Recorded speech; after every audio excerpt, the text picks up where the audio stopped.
वक्त हो चुका है न्यूज फटाफट का और आज के न्यूज बुलेटिन में जो मेजर हेडलाइंस हम कवर करने वाले हैं।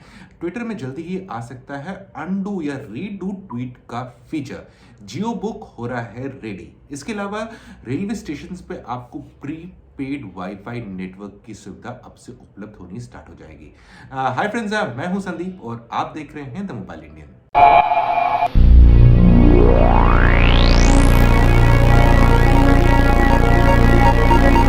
चलिए फ्रेंड्स, स्टार्ट करते हैं आज की न्यूज फटाफट। लेकिन उससे पहले अगर अब तक आपने हमारे चैनल को सब्सक्राइब नहीं किया है या पहली बार हमारे चैनल पे आए हैं तो चैनल को सब्सक्राइब कर लीजिए और साथ ही साथ जो नोटिफिकेशन की घंटी है उसको दबाना मत भूलिएगा।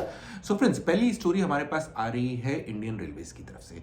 इंडियन रेलवेज में आपको याद होगा कि बहुत सारी जगहों पर आपको फ्री वाईफाई मिलता है और इसमें एक बार गूगल ने भी एक प्रोजेक्ट ज्वाइन किया था जहां आपको फ्री वाईफाई सर्विस मिल रही थी। लेकिन अब गूगल भाई साहब ने तो रेलवेज को गुड बाय कह दिया है और एक और कंपनी है जो रेलवे की कंपनी है जिसे कहते हैं रेलटेल। उन लोग ने फ्री वाईफाई सर्विस दे रहे हैं रेलवे स्टेशन पे। अभी तक जो भी अगर रेलवे स्टेशन पे जहां जहां वो फैसिलिटी अवेलेबल है आप यूज करना चाहें तो फ्री में यूज कर सकते हैं आधे घंटे के लिए। लेकिन अब उन लोग ने क्या कह दिया है कि अगर आप आधे घंटे से ज्यादा यूज करना चाहते हैं और बेटर स्पीड चाहते हैं, क्योंकि जो फ्री वाला वर्जन है उसमें आपको 1 Mbps की स्पीड मिलती है, लेकिन अगर आप 30 या 30 से ज्यादा Mbps की स्पीड चाहते हैं तो उसके लिए आपके पास प्रीपेड वाउचर्स हैं जिसका आप यूज कर सकते हैं अगर आपको रेलवे स्टेशन पे वाईफाई कनेक्टिविटी चाहिए। तो फ्रेंड्स, अगर आप बात करें वाउचर्स की, डिवाइडेड है कि 1 दिन का चाहिए आपको, 2 दिन के लिए यूज करने के लिए चाहिए, 3 दिन के लिए चाहिए। तो जिसमें बेसिक पैक है वो है 10 रुपए का जो 1 दिन की वैलिडिटी के साथ आता है, जिसमें आपको 5 GB का डेटा मिलेगा। और जो टॉप मोस्ट प्लान है उसमें आपको 70 रुपए देने पड़ेंगे और आपको 60 GB का डेटा मिलेगा जिसकी वैलिडिटी है 1 महीना। और बहुत सारे प्लान हैं, 10 रुपए, 15 रुपए, 20 रुपए, 25 रुपए, साथ ही साथ 40 रुपए का प्लान, 50 रुपए का प्लान। तो आप अपनी सहूलियत के हिसाब से अपना प्लान चूज कर सकते हैं। फ्रेंड्स, हमारी अगली खबर आ रही है मोटोरोला की तरफ से।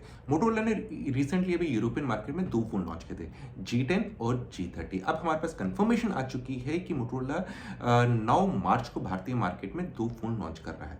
उनमें से एक तो है G30 और दूसरा G10 नहीं है, बल्कि एक उसका रीब्रांडेड वर्जन है जिसका नाम है G10 पावर। लेकिन इन G10 और G10 पावर में डिफरेंस रहेगी बैटरी की। G10 पावर में आपको 6000 मिली एम्पियर की बैटरी मिल सकती है। और फ्रेंड्स भाई, अगर G30 की बात कर लें, इसमें आपको मिलने वाला है 6.5 इंच का IPS डिस्प्ले, साथ ही साथ स्नैपड्रैगन 662 प्रोसेसर, 6 GB का रैम होगा, 128 GB की इंटरनल मेमोरी होगी। कैमरा के मामले में प्राइमरी कैमरा जो क्वाड कैमरा है वो होगा 64 मेगापिक्सल का, 5000 मिली एम्पियर की बैटरी होगी जो सपोर्ट करेगी 20 वॉट का फास्ट चार्जिंग। और फ्रेंड्स भाई, अगर G10 पावर की बात करें तो इसमें आपको मिलने वाला है 6.5 HD प्लस डिस्प्ले, साथ ही साथ इसमें होगा स्नैपड्रैगन 460 प्रोसेसर, 4 GB का रैम, 128 GB की इंटरनल मेमोरी। कैमरा के मामले में इसमें होगा क्वाड कैमरा सेटअप जिसमें प्राइमरी लेंस होगा 48 मेगापिक्सल का। और ये दोनों फोन 4G फोन्स होंगे, इन दोनों में 5G नहीं है। पर फिलहाल के लिए 4G फोन ही हमें चाहिए और अच्छे दाम पे आ जाए तो बढ़िया है। अगर इंटरनेशनल प्राइसिंग की बात कर लें, ये दोनों जो फोन हैं जब यूरोप में लॉन्च हुए थे तो G30 का दाम लगभग 15,000 के आसपास था, कन्वर्टेड प्राइस की बात कर रहा हूं मैं, और G10 का प्राइस था 13,300। अब देखते हैं जो भारत में लॉन्च होते हैं ये इस प्राइस से कम पे लॉन्च होते हैं या फिर ज्यादा पे होते हैं। फ्रेंड्स, हमारी अगली खबर जुड़ी है Xiaomi के साथ। Xiaomi ने अपनी होम कंट्री में 2 फोन रिसेंटली लॉन्च किए थे, वो थे K40 और K40 Pro, Redmi K40।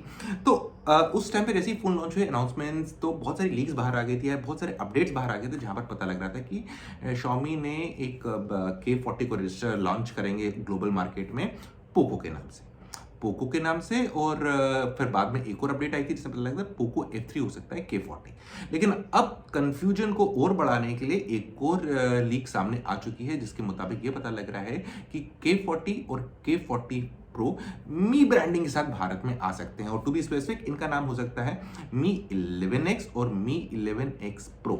तो अब जब होंगे लॉन्च तभी पता लगेगा कौन सी बात सच है, क्या मी ब्रांडिंग में आ रहे हैं या प्रोको ब्रांडिंग में आ रहे हैं। पर लेकिन बॉटम लाइन तो यही है, फोन तो एक था रेडमी का, अब वो उसको डिफरेंट अवतारों में लाने की तैयारी कर रहे हैं। कहीं पर शायद पोको के नाम से आएगा, कहीं पर मी के नाम से आएगा, लेकिन हिंदुस्तान में कैसे आएगा ये तो आने वाला समय ही बताएगा। फ्रेंड्स, वीवो ने X60 और X60 प्रो दिसंबर के महीने में अपनी होम कंट्री चाइना में लॉन्च किया था। लेकिन आज एक प्रेस कॉन्फ्रेंस हुई थी वीवो की, जहां पर जब उनके इंडिया हेड जो निपुण मारिया उनसे पूछा था कि भारत में आपका क्या सीन है, क्या होने वाला है, ये फ़ोन आने वाले हैं। तो उनने एक चीज़ की कंफर्मेशन दे दी कि वीवो X60 इसी महीने यानी कि मार्च के महीने में भारत में होगा लॉन्च।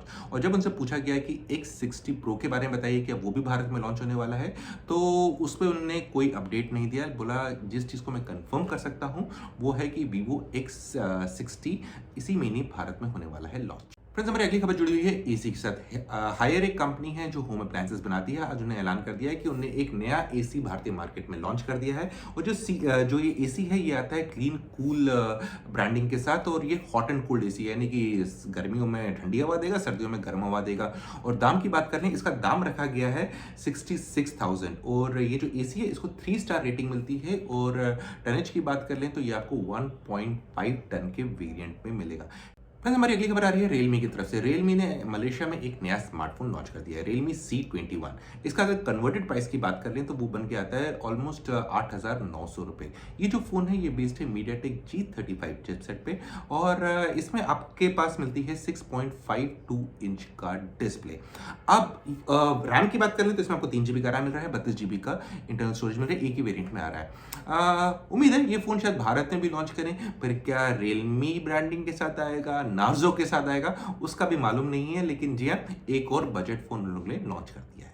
फ्रेंड्स, हमारी अगली खबर जुड़ी हुई है लैपटॉप के साथ। आज लेनोवो ने भारतीय मार्केट में एक नया 2-in-1 लैपटॉप लॉन्च कर दिया है। 2-in-1 क्योंकि आप इसमें टाइप भी कर सकते हैं और टच भी कर सकते हैं। और ये जो कंपनी का दावा है कि इसमें 360 डिग्री का हिंज है, यानी कि पूरा का पूरा आप इसको टैबलेट भी बना सकते हैं एकदम टर्न करने के बाद। और साथ ही साथ अगर इसके प्राइस की बात करें, इसका दाम है ₹86,990। और ये 10 मार्च से अवेलेबल हो जाएगा लेनोवो की साइट पे, और साथ ही साथ अमेजॉन और फ्लिपकार्ट पे। और ये जो टैबलेट कम लैपटॉप है इसमें आपको मिलता है 13.3 इंच का डिस्प्ले, और साथ ही साथ इसमें है Ryzen 7 प्रोसेसर। और रैम के मामले में आपको मिलती है 16 GB की रैम इसमें। फ्रेंड्स, हमारे पास अगली खबर आ रही है ट्विटर की तरफ से। ट्विटर के बारे में एक रिपोर्ट आई है जिससे पता लग रहा है कि वो एक नया फीचर टेस्ट कर रहा है, जिसमें क्या होता है कि जब भी आप कोई ट्वीट लिखते हैं तो उसमें कोई गड़बड़ी हो जाती है तो फिर आप उसको ठीक नहीं कर सकते हैं, आपको खाली डिलीट करना पड़ता है। लेकिन अब एक काउंटर आ जाएगा उसमें, जैसे ही आप ट्वीट को पुश कर देंगे उसके बाद वो काउंटर चालू हो जाएगा। उसमें क्या होगा कि अगर आपको लगता है कोई स्पेलिंग मिस्टेक है, थोड़ा कुछ चेंज करना है जल्दी से, तो वो आप कर सकते हैं। लेकिन अभी तक इस बारे में ज़्यादा डिटेल्स नहीं है कि जो काउंटर है कितने टाइम का है, कितनी देर तक वो वैलिड रहेगा, कब तक ये फीचर आएगा, उसका भी अभी एग्जैक्ट आइडिया नहीं है। लेकिन ये फीचर टेस्ट हो रहा है और 2-3 लोगों ने इसे स्पॉट किया है रिवर्स इंजीनियरिंग करके। रिवर्स इंजीनियरिंग मतलब कि कोडिंग में घुसते हैं, फिर देखते हैं कि अच्छा इसके बाद ये ऐसा क्यों हुआ, कैसे हुआ करके वो लोग चेक कर लेते हैं। तो देखते हैं कब आएगा फीचर, क्योंकि काफ़ी इंटरेस्टिंग फीचर हो सकता है और बहुत लोगों को ये पसंद भी आ सकता है। क्योंकि ट्विटर में यही मुसीबत है कि अगर आप लिख रहे हैं तो पूरा ध्यानपूर्वक लिखिए, वरना पता नहीं कौन सी मिस्टेक कहाँ पर हो जाए और फिर आपके पास डिलीट करने के अलावा कोई ऑप्शन बाकी नहीं रहता है। फ्रेंड्स, हमारी अगली खबर जुड़ी हुई है जियो के साथ।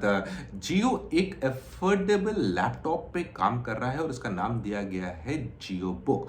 और पहले एक अफवाह उठी थी, ऑलमोस्ट लास्ट ईयर भी उठी थी कि वो लोग लैपटॉप लॉन्च करने वाले हैं जो विंडोज बेस्ड होने वाला है। लेकिन इस टाइम पे जो ये लैपटॉप होने वाला है ना, ये विंडोज पे बेस्ड नहीं है बल्कि फोक्ड एंड्रॉइड वर्जन पे आएगा। यानी कि इसके ऊपर एक नया यूआई होगा और जिसका नाम है जियो ओएस, यानी कि जियो अपना ओएस बना रहा है जो एंड्रॉइड प्लेटफॉर्म पे बेस्ड रहेगा। जैसे आप फोन्स में यूआई देखते हैं वैसे ही वो ये होगा, लैपटॉप के ऊपर होकर आप इसे यूज कर सकते हैं। और अभी तक जो बाकी जानकारियां उपलब्ध हुई हैं उसके मुताबिक ये 4G सपोर्ट करेगा, यानी कि आपका LTE कनेक्टिविटी इस वाले लैपटॉप में मिलेगी। और फिर जो लीक से हवाले से बाकी खबर आ रही है वो आ रही है कि इसमें स्नैपड्रैगन 665 प्रोसेसर यूज हो सकता है और साथ ही साथ 4 GB की इसमें रैम होगी। लेकिन फ्रेंड्स, यहाँ पर आपको एक और चीज बता दें कि XDA की एक रिपोर्ट आई है, उनके मुताबिक जियो ने इस लैपटॉप को बनाने के एक चाइनीज फर्म के साथ हाथ मिलाया है, और वो चाइनीज फर्म है ब्लू बैंक कम्युनिकेशन टेक्नोलॉजी। और अभी तक ज़्यादा पता नहीं है क्योंकि जियो की तरफ से कोई अपडेट नहीं आई है कि ये जो पार्टनरशिप उन्होंने इन फर्म के साथ की है किस चीज़ के लिए की है, ओएस के लिए की है, ओएस डेवलप करने के लिए की है, या पूरा का पूरा लैपटॉप करने के लिए की है। हम कोशिश में हैं कि हमारे पास जियो से कोई अपडेट आ जाए। जैसे ही हमारे पास कुछ कंक्रीट इंफॉर्मेशन आएगी हम डेफिनेटली आपके साथ शेयर कर लेंगे। फ्रेंड्स, हमारे पास एक और खबर है Xiaomi की तरफ से। Xiaomi अब Redmi ब्रांडिंग के साथ भी टीवी भारतीय मार्केट में लॉन्च करेगा। Xiaomi के 3 ब्रांड हैं, मी, रेडमी और एक और है पोको। तो मी के साथ तो टीवी उन्होंने लॉन्च कर ही दिया है, अब रेडमी के साथ भी तैयारी चल रही है। अभी तक ज़्यादा डिटेल्स नहीं है कि जो रेडमी ब्रांडिंग वाली टीवी है ये कब तक आएंगे या इनका एग्जैक्ट मॉडल नेम क्या है, क्या स्पेसिफिकेशन होने वाली है, लेकिन Xiaomi की तरफ से ये अपडेट आ चुकी है कि उन्होंने कहा है कि रेडमी ब्रांडिंग पे टीवी आने वाले हैं। फ्रेंड्स, अब बस इतना ही आज की न्यूज़ फटाफट में। आपको आज का न्यूज़ बुलेटिन कैसा लगा कमेंट सेक्शन में जरूर बताइएगा। जल्दी मिलते हैं एक और नए वीडियो में, तब तक के लिए आप अपना ख्याल रखिएगा।